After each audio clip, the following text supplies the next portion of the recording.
Ladies and gentlemen, welcome to this episode of The Dan Dawson Show. So I wake up this morning and I wake up to this article.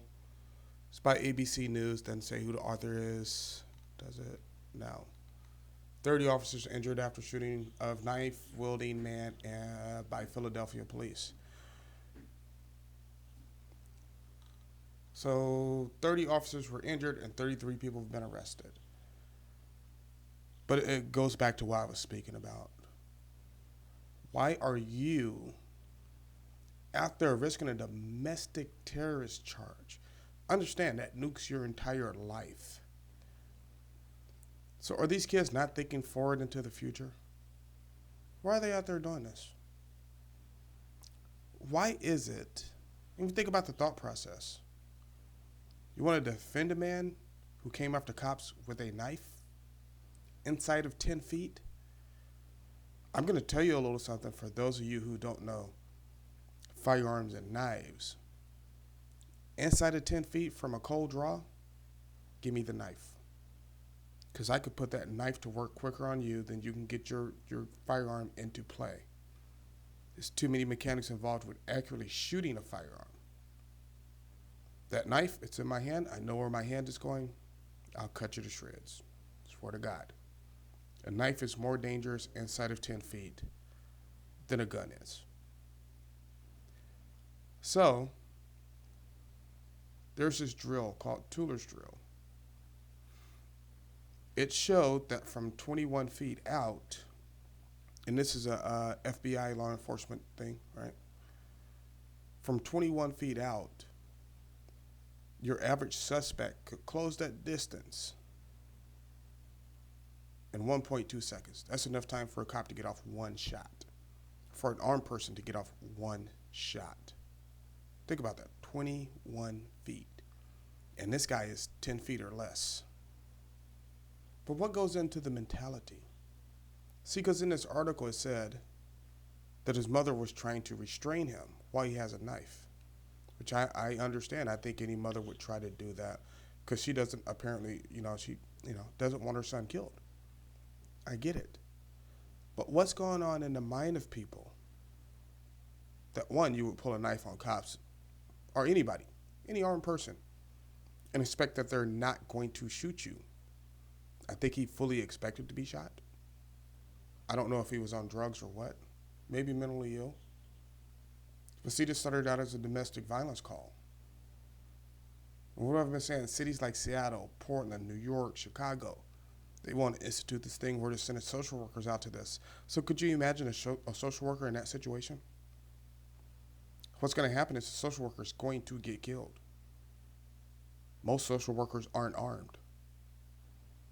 Most social workers are actually liberal and don't believe in carrying guns. Hey, and if you don't believe in carrying a gun, I respect that. That's your personal decision. Here I'm not up on telling people what to do with their personal lives. I don't like that. I don't like it when people do it to me, so I don't do it to people. But then to riot afterwards and defend this person, he's not innocent. I'm sorry. The video clearly shows him with a knife. All it takes is one quick rush. It's a done day. I can't wait for you to rush me. You pulled a knife. I can't wait. You have pulled a weapon. What is going on in our minds? Number one, that we would show up, not we, because Dan ain't going, but people would show up and riot for this dude. And maybe, just maybe, they've ruined their careers. I guarantee you this morning, there's 33 parents sitting at home wondering how their kids are going to make a living. You know who's not worried about it? The kids. Because this generation believes in living off their parents. Not Dan. Better get a job. I ain't doing it. Sorry. You better get on it. Because I know if I do it, it actually serves you less than if I did. And what is going on in our minds that we consider this behavior acceptable? Acceptable. It's not like he stole candy from the store and the cops showed up and shot him. This dude has a knife. I assume he was trying to use it on his mother. I don't know. I could have been wrong. Could be wrong. It's just the way we handle these things. It's starting to get distressing. It is. If you'll riot over this, they'll riot over anything. May I remind you, Portland has been burning for about 4 or 5 months now. Seattle's been burning for 6 months. And now they've moved into the rich area of Seattle called Bellevue. That's where all your Boeing CEOs and Microsoft CEOs live. They did it one night. It got shut down quickly because they're not going to have that in their neighborhood. The cops are coming. But what is going on? And then these Antifa, BLM people, I have to call them BLM because they're flying the BLM flag. I wish they weren't, because I've seen some of the leaders of BLM actually come forward and denounce violence. I've seen them try to fight back against it in their ranks. I've seen it. So I'm not condemning all of the BLM people. So let's call them Antifa. That way I'm not villainizing BLM. But you have to do more. You can't tell your people show up at a rally wearing all black, wearing masks to disguise yourself. Because now you're ripe with Antifa. So if you don't want to be associated with them, you might want to change that. You also might want to stop protesting at night. That's why Martin never did it. Never protested at night. Because it leads to too much stuff. So this Antifa member drives a black pickup truck. It's a big truck too. I saw the video. Through a line of cops. So now what do you think is going to start happening? You think cops are people too? You think they're going to sit back and take this? Or do you think that pendulum's going to swing out of your favor? You little dumb kids running around, looting, rioting, just to say you did it. 30 officers hurt. One I know had a broken leg and some other injuries. She was directly hit by the truck. It's on video. And they're, yay, and Black Lives Matter. And it's gotten out of control. It's gotten out of control. And it's not going to get any better. So I'm thinking, I could be wrong here. After this election, if Trump wins and hands the Democrats a resounding defeat, which is the way it's looking like it's going, because the Republicans are gaining ground in battleground states like crazy. So now they're saying, well, it looks like a Trump landslide. If that happens, he's going to have to do what he did in Portland or in Oregon. See, Trump deputized our Washington State Patrol as federal marshals. He's going to have to do this all over the country in these Democrat-run cities because the mayors of these cities and governors of these states, see, they get out and they march with BLM. So you have people like Elizabeth Warren that tell people to get out into the streets and riot. But I keep saying she's not out there with you. Scott Walker marched with BLM. Then they come to his condo and try to burn it down. Look at our own, here in Seattle, our own mayor. I don't live in Seattle, but Seattle's own mayor. Judy Jerkinson. Judy, whatever her name is. Her name always confuses me. I don't know why. She marched with them. Then you know what? One of the Seattle City Councilwomen, Sawant, led a riot and protest to her house. They don't care about these black men being killed. They'd be in Chicago, where the murder rate is through the roof. They'd be in Detroit, where the murder rate increased over about 130%. If they'd be going there to stop violence. They don't care about that. They just want some half-wit, so-called super social justice issue to commit crimes behind. And they're not making your neighborhood any better. They're not making your life any better. If anything, they're making it worse. They're making it worse. Because now there's less cops on the street to protect you. And the cops who are there are going to remember all this violence because they're in the midst of it. And as people, you can't expect them not to remember it. You can't expect that memory not to govern their actions. Sorry, it is what it is. You can't support this stuff. This is ridiculous. It's let me read you a little bit from the article.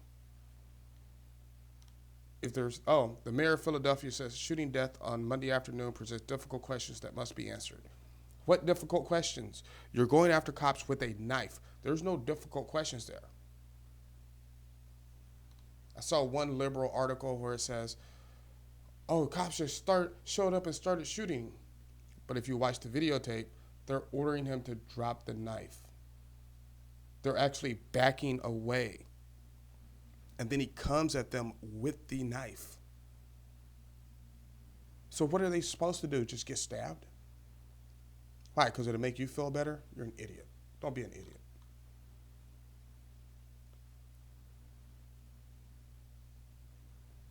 So it says a video posted to social media appeared to show the man, later identified by officials as 27-year-old Walter Wallace, circling around a parked car and walking towards officers as they backed away from him, shouting, "Put the knife down." The officers were then seen firing several shots. They should have shot him before then, honestly. I'm not going to give you a chance to get around that car and get to me. But, they were well trained. They did what they had to do. But see, that shows the depravity of Black Lives Matter, and that they don't really care about the issues. They don't care about you. This is obviously, it's not even in question, a justified shooting. The real question is, why was he walking around with a knife? Why are you threatening officers with a knife? What do you think is going to happen? Nobody asked that question. Nobody asked that question. But see, this is being taken over by people who think that black men do not have the mental capability to determine right from wrong. They're treating you like kids. You know what Dan's not going to do today? Dan's not going to pull a knife on an officer. You know what Dan's not going to do today? Dan's not going to pull a gun on an officer. It's just ridiculous. It's ridiculous. This was, in my opinion, a justified shooting. The investigation should have been over by now. It's on video. He's trying to chase him down with a knife. He deserved to be shot. I'm going to call it like I see it, and that is what it is. He was being stupid. Now, you know who was an innocent man who was murdered? Flendo Castile. I'm going to keep that name out there because Black Lives Matter seems to never bring it up. Flendo Castile was an innocent man. He was murdered in his car next to his girlfriend with his daughter in the backseat. This guy wasn't innocent. Watch when his history comes out. Watch how long that criminal history is. And we, not only the parents, I kind of hold parents accountable because, it's your kids. You're accountable, right? But parents don't control every aspect of their kids' decision making. It's the courts not punishing these people. Sorry, it's liberal politicians letting crime keep going. That's why they do things like empty out 33% of Washington State's prisons. That's why they do things like empty out half of San Quentin. They don't care about crime. They want it. It's part of anarchy. It's a 3-step plan, people, I keep telling you. 1, disarm the populace. 2, abolish the police. 3, turn criminals loose on the city. Or cities in this case. It's a 3-step plan, and they're beautifully executing it, or attempting to. That's why I voted Trump. Sorry, the Democrat Socialist Party just reminds me too much of the Nazis. Thank you, ladies and gentlemen, for watching this episode of The Dan Dawson Show. Like, subscribe, share, do what you got to do.